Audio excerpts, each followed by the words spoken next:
Et maintenant, on va accueillir Cécile Brigand, chirurgien digestif. C'est beaucoup plus rare que chirurgien gynéco, comme je le suis.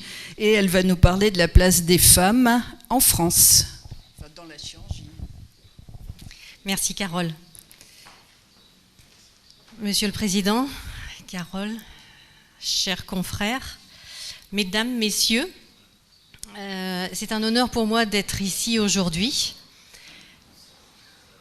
Je remercie Carole pour son organisation, Serge Aurore pour l'idée qu'il avait eue de me donner ce topo à faire sur la place des femmes dans la chirurgie en France. La première fois que Serge m'en avait parlé, je me suis dit, mais où est le problème?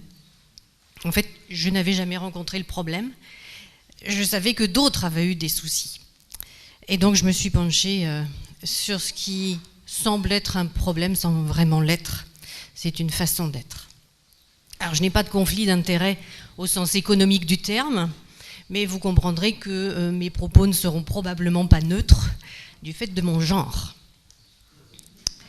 Alors, la place, c'est la place qu'on nous donne, c'est la place que l'on peut prendre, et puis je vous montrerai la place que l'on a, c'est la démographie. Carole a déjà parlé de Madeleine Bress, qui est la première femme qui a eu le droit de devenir docteur en médecine. Alors à l'époque, en 1875, il lui fallait l'autorisation de son mari pour pouvoir faire des études. Par chance, elle était veuve. Et puis par chance aussi, elle avait des bons amis. Parce que sans ses amis, elle n'aurait jamais pu rentrer dans cette école de médecine. Ensuite, cette femme, on ne sait pas exactement ce qu'elle aurait souhaité faire, mais il lui a été dit, d'accord, tu vas être docteur, mais tu t'occuperas des femmes et des enfants. Alors des femmes, il y en a eu de tout temps en France. Les rois s'étaient entourés de médeciennes, de chirurgiennes. La première, magistrat Hersend, était partie sur le bateau avec Louis IX en croisière. En croisière, ben oui, en croisière. Mais pas que sur le bateau. D'autres ont été obligées de se travestir pour pouvoir exercer le métier, l'art qu'elles souhaitaient. Alors venons-en au fait, en 2022, nous avons les données du numerus clausus. Il y a ce dont tout le monde parle, qui est ce fameux creux de la vague qui fait qu'aujourd'hui on manque de médecins, de chirurgiens, de soignants. Et puis quand on regarde la féminisation de ces études médicales, eh bien nous sommes entre 60 et 70% de femmes en deuxième année de médecine. Donc inévitablement, nous allons trouver des femmes dans tous les métiers médicaux. Quand on regarde la part des femmes en médecine inscrites à l'ordre en 2020, eh bien vous voyez que d'un point de vue territorial, il y a des départements où il n'y a quasiment pas de femmes. Ce sont les départements en blanc dans le gros centre de la France. En Alsace, nous sommes plutôt bien représentés. Alors voyons maintenant ce qu'il en est des spécialités chirurgicales. Le président de l'Académie a déjà donné beaucoup de chiffres. Alors il y a les spécialités qui ont toujours été reconnues pour les femmes, comme Madame Bress, on lui a dit, tu t'occuperas des femmes et des enfants. Enfin, vous. Et donc, en gynéco-obstétrique, nous avons dépassé les 50% de femmes dans la spécialité. Gynéco-obstétrique chirurgicale. Nous avons retiré des chiffres, celles qui font de la gynéco-obstétrique médicale pure. Il y a également la chirurgie infantile, qui arrive aux 50% de femmes en chirurgien infantile. Et puis, à l'extrémité, les mauvais élèves peut-être, les spécialités très masculines, la chirurgie urologique, l'orthopédie, 8% de femmes dans ces spécialités, sachant qu'il y a une petite surspécialité en chirurgie orthopédique qui est la chirurgie de la main. Et cette chirurgie de la main, c'est une spécialité qui est quand même très féminine, très minutieuse. Et ce que je disais à mon patron autrefois, mais monsieur, autrefois c'était les femmes qui faisaient la dentelle, pas les hommes. Et puis entre, eh bien, il y a un petit peu de tout, les ophtalmos, mais les ophtalmos étaient un peu plus, le métier était un peu plus féminisé, à nouveau les hommes reprennent le dessus. Dans les autres spécialités, on est entre 20 et 30%, à part peut-être en chirurgie cardiaque, vasculaire, neurochirurgie, où il y a un peu moins de femmes, pourtant des spécialités où justement la finesse excelle. Alors ce que ça donne en nombre, parce qu'on a l'impression comme ça que c'est finalement pas mal, mais les gynéco-obstétriciens, ils sont extrêmement nombreux. Donc finalement, ça représente beaucoup des femmes chirurgiens. Les chirurgiens infantiles, qui sont à 50% des femmes, finalement, c'est moins de 200 femmes chirurgiens. Et puis dans les autres spécialités, vous voyez le nombre, c'est infime. La chirurgie urologique, la chirurgie thoracique, cardiaque, il n'y a quasiment pas de femmes dans ces spécialités. Alors on va en prendre quelques-unes pour les développer au fur et à mesure des années. Pour la gynéco-obstétrique, dans les années 2000, elles étaient déjà 28% de femmes, donc chirurgiens. Aujourd'hui, elles sont à 56% et la parité, c'était 2017. Et vous voyez une progression lente mais constante. La chirurgie infantile, de même. La parité, elle est obtenue en 2021. Et puis, ce sont les deux seules spécialités où il y a au moins autant de femmes que d'hommes dans cette chirurgie. La chirurgie viscérale, qui est ma spécialité, eh bien, vous voyez qu'on est loin.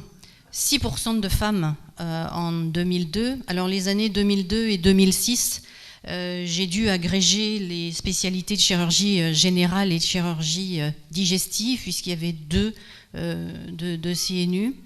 Et que les chirurgiens généraux pouvaient être quelques orthopédistes, quelques urologues, mais étaient principalement des chirurgiens viscéraux. Donc nous sommes en 2012, 12% de femmes dans la spécialité, et en 2021, moins de 24%. Chirurgie vasculaire, je sais que notre président... voilà, je dis du mal, peut-être. Alors, chirurgie vasculaire, qui est pourtant une chirurgie où les femmes pourraient exceller, c'était 5% en 2000 et nous sommes à moins de 20% en 2021. Et l'orthotraumato, j'ai été obligée de mettre le petit carré pour les femmes à côté, sinon elles auraient été complètement écrasées. On est parti de 2% en 2000 à 8% en 2021. Mais c'est aussi une spécialité où au départ il fallait être grand, baraqué, musclé pour enfoncer des clous dans des tibias et des fémurs.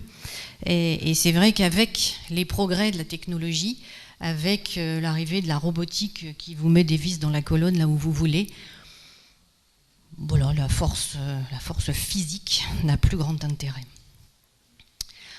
Alors ça c'est pour la spécialité, pour la chirurgie en elle-même. Et puis ensuite, ce que d'autres ont appelé les postes à responsabilité, mais surtout les postes hospitalo-universitaires, c'est-à-dire les chirurgiens qui vont former d'autres chirurgiens, qui vont enseigner, qui vont faire de la recherche pour faire avancer la science, pour faire avancer la médecine. Et alors voici la pyramide des âges des hospitalo-universitaires en médecine. Nous n'avons pas séparé la chirurgie de la médecine. Vous avez en bleu les hommes, et en jaune et rosé les femmes.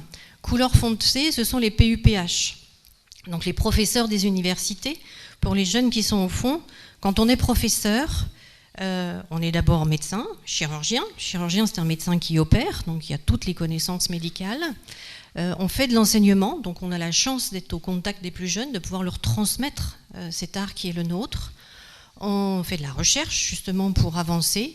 Et puis, il y a quelques tâches administratives qui incombent, et avec un verbe volontairement négatif. Alors autrefois, les universitaires disaient qu'ils avaient une charge d'enseignement, probablement à l'époque des hommes.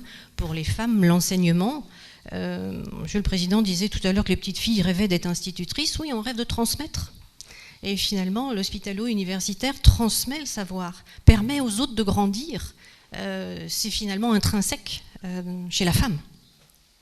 Et alors, il y a donc les professeurs, et puis il y a ce qu'on appelle les MCUPH, donc les maîtres de conférences des universités.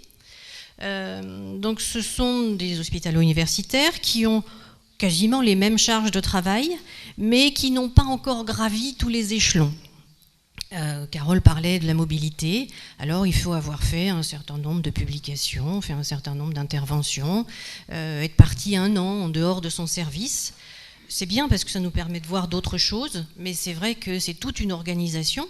Mais ça, c'est tant pour les hommes que pour les femmes, comme me disait Astrid Herrero, qui est MCUPH de chirurgie, dont le mari est lui-même MCUPH de chirurgie viscérale. Et vous comprenez qu'à 2 chirurgiens, s'ils partent tous les deux aux 2 bouts du monde, ils ont 2 enfants, qu'est-ce qu'ils font? Ils en prennent un chacun, on les laisse chez papy, mamie. Et alors, ce qui est important dans ce graphique, c'est que les couleurs très claires, ce sont les MCUPH.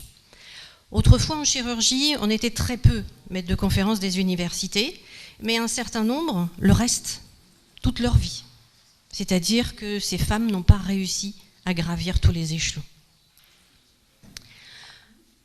Donc il y a 5387 enseignants en médecine, avec une prédominante masculine, et au-delà de 50 ans, le sexe ratio est supérieur à 2. C'est la différence, le déséquilibre que l'on a. C'est la femme au milieu des hommes. Et puis quand on compare avec une spécialité qui est finalement pas si loin, dans le soin, ce sont les pharmaciens, eh bien vous voyez qu'il y a un équilibre qui est meilleur, même s'il y a beaucoup plus de femmes en devenir de professeurs que de femmes elles-mêmes professeurs. Alors pour ce qui est justement de ces enseignants, il y a le Conseil national des universités. Je vais vous parler de la section que je connais et de la sous-section qui est la nôtre, avec les gastroentérologues, les urologues, les néphrologues. Alors qu'en chirurgie viscérale en France, en 2021, il y a 1074 femmes et 3478 hommes, c'est-à-dire 23,6% de femmes en chirurgie exerçant le métier de chirurgie. Eh bien, il y a 14 femmes professeurs, soit 11% des professeurs de notre spécialité, et 6 femmes maîtres de conférences des universités. Alors là, il y en a un peu plus, probablement parce qu'on a cette féminisation, mais probablement aussi parce que les femmes passent plus par cette phase de MCUPH avant d'être nommées PUPH, et que les hommes sont plus volontiers nommés PUPH d'emblée. Alors dans la sous-section, je vous l'avais dit, il y avait aussi les urologues. C'est pas mieux, finalement, on a à peu près les mêmes pourcentages, 8% de femmes urologues en France et 4% parmi les PUPH, c'est-à-dire la moitié. Et là aussi, un nombre de MCUPH qui est en augmentation. Alors pour les pionnières de ma spécialité, bien sûr, il y a Madame Fekete dans la salle. C'est Madame Fekete. Je parle, moi, des pionnières de la chirurgie viscérale. La première nommée, c'était Nelly Rothman, en 1993, élève de Monsieur Fagnier, disparue trop précocement. Il a fallu attendre 5 ans de plus pour que Anne Berger soit nommée. Depuis, elle a jeté l'éponge. 5 ans encore avant que Laurence Chiche, chirurgien hépatique, soit nommée en 2003. Puis Catherine Arvieux, Muriel Matonnet en 2007. Et puis ensuite, j'ai nommé Corinne Vons, même si elle a été nommée après moi. Mais ces 6 femmes sont pour moi les pionnières parce qu'elles ont vécu et elles racontent dans leur vécu les difficultés qui ont été les leurs pour accéder à ce poste de PUPH. Les suivantes et moi-même avons eu la chance d'avoir des mentors qui nous ont aidés, avoir des équipes chirurgicales autour qui nous ont poussés, qui nous ont soutenus, et c'est ce qui fait toute la différence. Chirurgie vasculaire, il a fallu attendre 2020 pour que 2 femmes soient nommées en France PUPH. C'était les 2 premières, l'une est à Strasbourg, c'est Anne Leget. Et la première chose qu'a dit Anne Leger au quotidien du médecin, c'est on me disait que la chirurgie n'était pas faite pour les femmes. Vous avez parlé tout à l'heure d'Emmanuel Solesio, qui a fait Normal Sup à Lyon, qui a fait une thèse de sociologie et qui avait interviewé pour sa thèse de nombreuses femmes chirurgiens viscérales en France, fin des années 2000. Et de sa thèse, elle a sorti un livre que j'ai acheté parce qu'en fait, elle m'avait interviewé, donc je voulais voir ce qu'elle avait raconté. Et en fait, je ne me retrouve pas du tout dans ce livre. Il y avait majoritairement des femmes qui étaient en chirurgie à Paris. Et semble-t-il, à Paris, on vit des choses épouvantables. J'ai vraiment de la chance d'être venue en Alsace.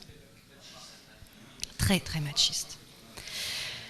Ensuite, avec Marion Mousse, elle en a sorti une BD qui s'appelle Sous la blouse. Sous la blouse, ça veut dire c'est tout ce qui s'y passe. C'est les privations, c'est les postes qu'on ne vous donne pas, on vous fait mariner avant d'avoir votre poste. On découvre des choses dans notre pays. Oui. Je pense qu'elle a retranscrit ce qu'elle a entendu. Tout à fait. Et puis il y a le petit bonhomme au milieu, où Carole le disait déjà, effectivement nous sommes assez nombreuses, donc il y a à son époque, 2010, il y avait 60% de femmes qui passaient le concours de première année de médecine, ensuite en chirurgie une vingtaine de pourcents qui accédaient, ensuite un petit peu moins de 10% professeurs des universités, puis il y a les chefs de service. Alors en France, la chirurgie que je connais, la chirurgie viscérale, elles sont 2 femmes à être chefs de service. Une à Bordeaux, Laurence Chiche, et une à Lille. Une chef de pôle, Muriel Matonnet. J'ai regardé notre CHU. Alors Carole fait figure d'exception, même si maintenant elle a viré dans l'unité à l'Institut de cancérologie, mais tu es toujours femme chef de service.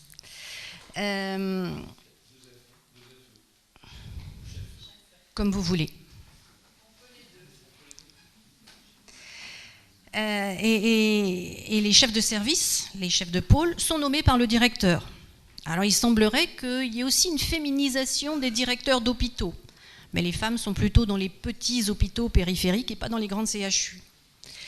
Et il y a le directeur et il y a le directoire. Alors je me suis intéressée à savoir qui était au directoire de notre hôpital.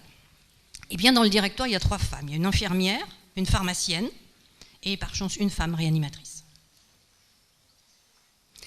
Et puis au sein de la CME, le comité médical d'établissement, qui donne son aval sur ce qui peut se passer, eh bien, il y a un grand nombre de membres de cette CME qui sont des chefs de service. C'est comme ça, vous êtes nommé en CME, chef de service, chef de pôle, ou pas.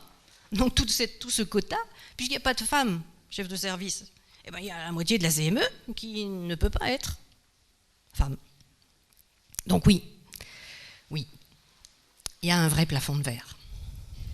Alors je vous parlais tout à l'heure de la place qu'on nous donne. J'ai eu la chance qu'on me fasse une place. Il y a la place qu'on prend par les activités qu'on fait, par la volonté que l'on a, parce qu'on a la chance d'avoir avec nous des gens qui ont un pouvoir positif, mais c'est vrai qu'il semble qu'il y ait quand même beaucoup de pouvoir abusif en France. Et donc vient la question de la parité. Est-elle obligatoire ? Je crois que dans tous les comités décisionnaires, comme nous avons au CNU, j'ai vécu la presque parité et désormais la parité. Il y a une vraie différence pour les auditions des futurs candidats, pour les concours de PUPH, de MCUPH, quand on a la parité entre les femmes et les hommes dans ce CNU. Et puis il y a la parité raisonnée, c'est qu'on ne va pas obliger une femme à devenir chirurgien si elle n'a pas envie de devenir chirurgien. Ça paraît logique.